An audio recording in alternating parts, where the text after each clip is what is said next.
Yun guys, magandang tanghali. Ito may tutorial tayo dito for Ranger. So ayan, pinaplushing pa natin to. Ma-under pa yung makina niya. So 3 minutes natin pinapa-under to siya. So magti 3 minutes na kasi yung flushing ngayon inahalo sa lumang langis. Tapos pa-under rin ng 3 to 5 minutes. So ito yan ang Ford. Ford Ranger. Tapos pang-Raptor yung makina niya mga boss. Yan, 4 PMS tayo. So patayin na natin ang makina kasi na mga 3 minutes tayo ito siya.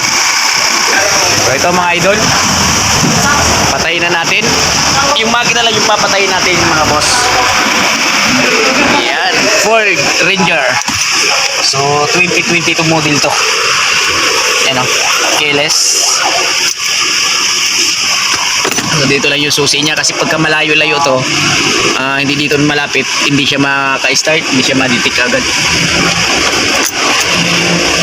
So ang kanyang mileage is 80,596. Mataas na pala to.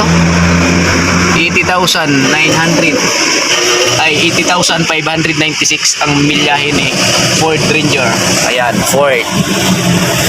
Napakaganda nito mga bossing, yung loob niya. So papatayin na natin para madri na natin yung langis. 4 PMS to. Siyempre i-share ko lang sa inyo paano mag-change oil ng sasakyan. So PMS, Preventive Maintenance Service. So yun yung ibig sabihin. Okay. Pause button, apak ng brakes, tapos isang pindot lang mga boss. Yan. Okay, so ayun, magti-drain na tayo ng oil. Let's go, samahan nyo ako pag change oil. Sabi mo ulit pala, no? Ayun mga kaibigan, meron pa itong sapin sa ilalim.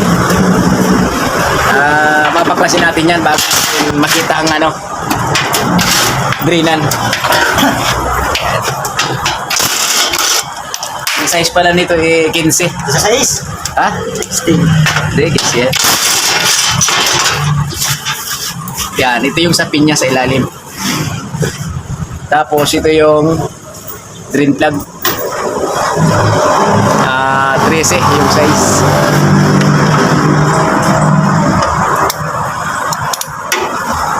Baka mapanghampa tayo niyan ha.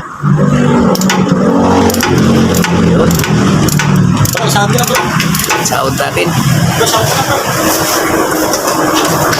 Ayan, napaka-basic lang ng change oil. Kahit sino magagawa. Pagkabata, kain. Ay, matiga pa. Ikutin mo pa. Utang na sininin, chat-chat siya, no?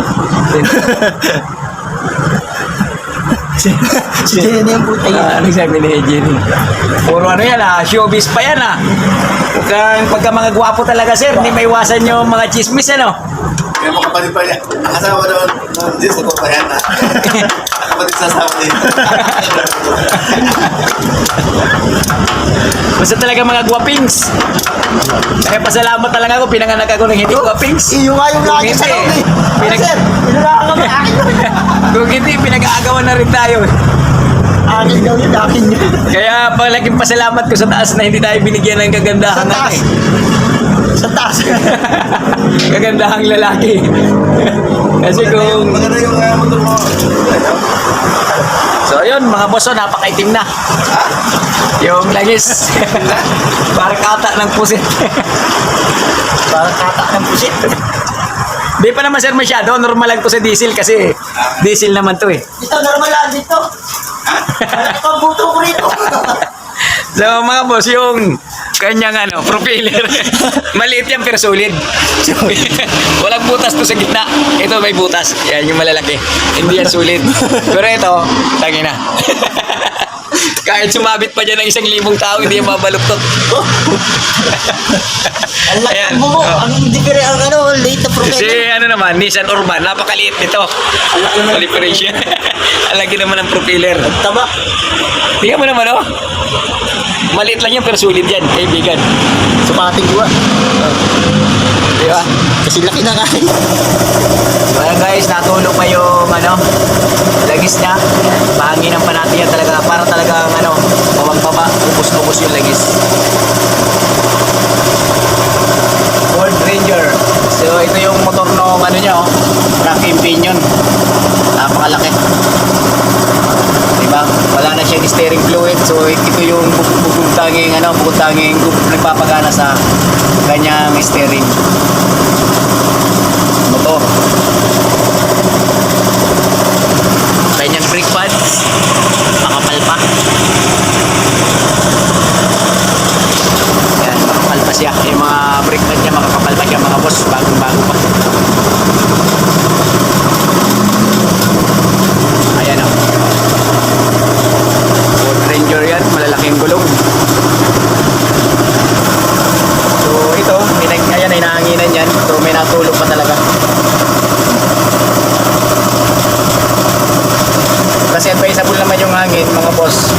Kasi hindi naman natin pinadaan yan doon sa makina sa takip, sa valve cover. So nakarekta yan sa dipstick.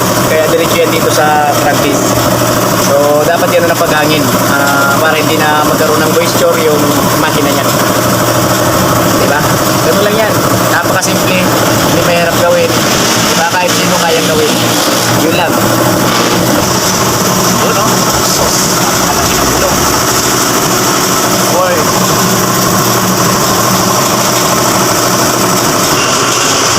Kaya mo mga boss yung shock ni Ford Ranger napakalaki sa likod.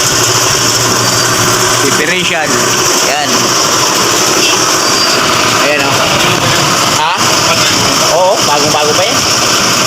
Matagal natin na siya. Matagal pa ito, sir. Ay, yung reserva? Oo. Dapat Nasa kalahati na siya. Oo. Dapat ginagamit mo rin to. Yan. Papapalit mo. Yun, nawala na yung tulo. Mga bossing, ibabalik na yung drain plug. Tulo ng plugis. So yun nga pala, dito lang kami sa Centennial Road. Yan. Kawit, Cavite. For PMS. Dito, ibang klase ang mga binabanatan natin dito, mga full. Yung sa kabila siya, ayaw magkano? Change oil nga lang. So hindi tayo gumagawa ng ibang Yung sa kabila siya, Ha? papunta lang gasket. Ayaw daw nila magtanggap ng Ford? Bakit daw? Amerika yun. Ayaw kasi guys, merong tayo, mga katulad sa atin hindi nagtatanggap ng mga Ford kasi siyempre napakamasila dito. Pero tayo naman walang pinipiling walang kinikilingan, basta sasakyan, sige lang. So ito, ibababa na natin para matanggal na yung oil filter. Okay, balik na natin yung sapin sa ilalim. Barilin mo na, idol.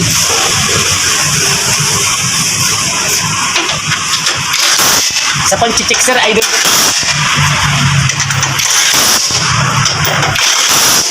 Wow, ayos. Goods. Mga boss, yung gulong na dako-dako. Grabe, spine. Kung sa Bisaya, dako-dako. Napakalaki. It's a big tire. One eternity later. Tapos na natin na change oil si Ford Ranger. Yan. Di ba? Napakasimple lang ng change oil nito, kahit sino kayang gawin, di ba? Kahit naman na hindi mekaniko, kahit driver ka lang basta nakakaintindi ka about sa makina. So kayang-kaya mo gawin 'to. Di ba? Yun nga pala, may i-shoutout tayo sa ating mga mga kaprobinsya, Team Masbate. Yan, Masbateño. Yan, shoutout sa inyo diyan, mga syempre mga kababayan natin diyan sa Masbate. Yan, magandang tanghali sa inyo. Tsaka mga ka-team mechanic natin, tapos mga customer natin lahat. Yan, diyan sa mga subdivision diyan sa Lancaster, tapos sa Antil, lahat. So yun lang mga boss, paki-like, share, comment ng ating channel, Jess Mechanic. Thank you. Next vlog na lang uli.